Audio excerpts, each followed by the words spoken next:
Hey, what's going on guys? Welcome back to bringing Division video. What I guess today is the only PvE build you need in patch 1.8.3.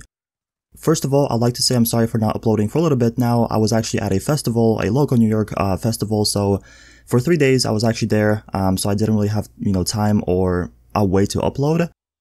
And also I do apologize for missing the Avenger Reset. I actually been uploading them for like 9-10 months straight, and finally I missed one, so once again I do apologize about that, but next week, this Friday, we will have Avenger Reset 100% on the channel.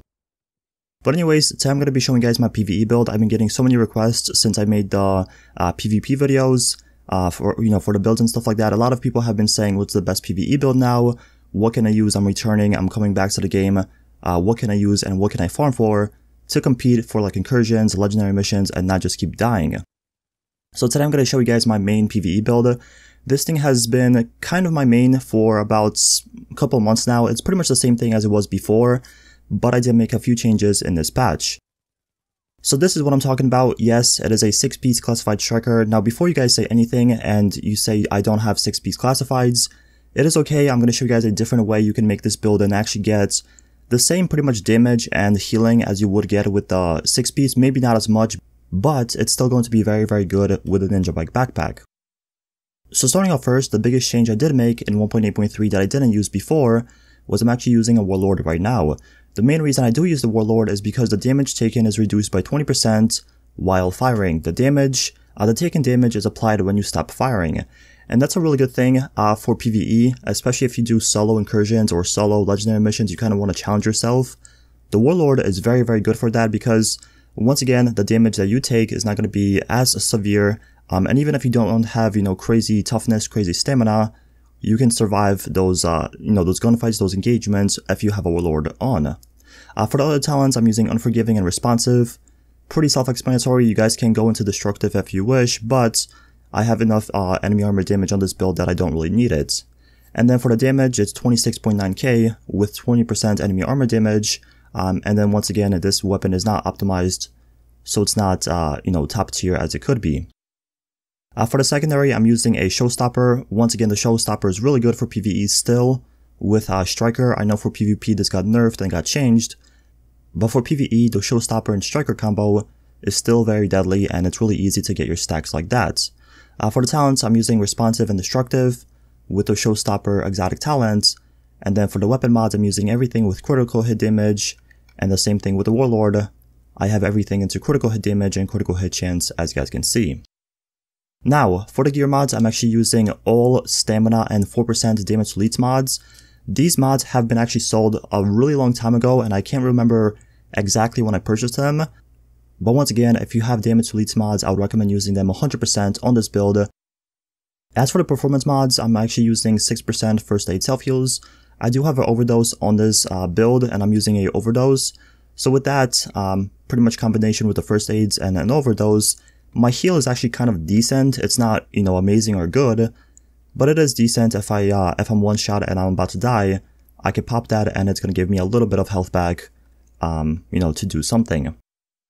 Now for the actual build, so yes, this is a 6-piece classified striker.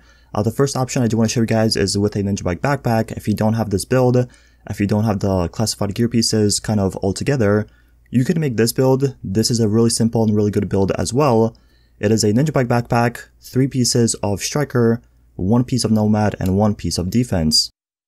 The 1 piece of Defense is going to give you 15% protection from elites, which is really good. Once again, if you don't have a lot of toughness or stamina.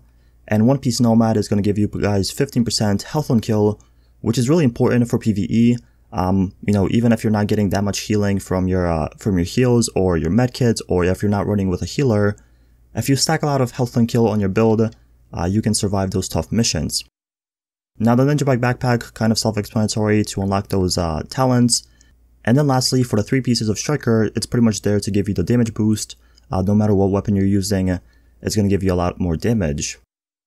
The final form of this build I do want to show you guys is if you're new, if you're returning, if you don't have any classified pieces of Striker, or if you don't have a Ninja Bike backpack at all, this is still something you can make and hopefully find it useful for PvE.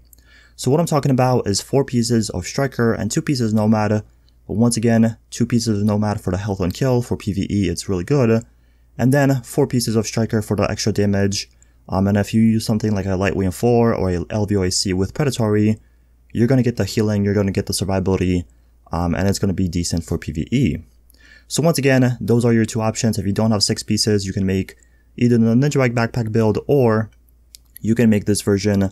It's really up to you and what gear you have. Anyways, returning to the main build, so the first thing I do want to go over is my chest piece. So what I have on it is stamina, health on kill, enemy armor damage, and ammo capacity. Moving down for the mask, we have firearms, enemy armor damage, damage to leads. For the knee pads, we have firearms, health, increased kill XP, bleed resistance, and damage to leads. The one thing I like using on my gear for PvE is increased kill XP. I know it's not something that is too smart, but I like getting my my caches a little bit quicker, my proficiency caches, so I can, open them, use them for materials or just credits in general. So if you don't have a lot of materials, if you want to get caches a little bit quicker, using increased kill XP on your knee pads, and I'm pretty sure you can get it on your chest, is really smart. Next up, for the backpack, we have stamina, health, bleed resistance. For the gloves, we have firearms, assault rifle damage, enemy armor damage, and critical hit damage. And last but not least, for the holster, we have critical hit chance. With this, you guys can reroll this for reload speed, or anything else you want to use, like health on kill. I'm pretty sure you can get health on kill as well.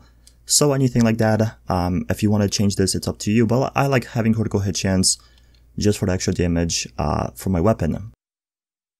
So yeah, that is pretty much my PvE build. I guess the final thing I'm going to show you guys are my abilities.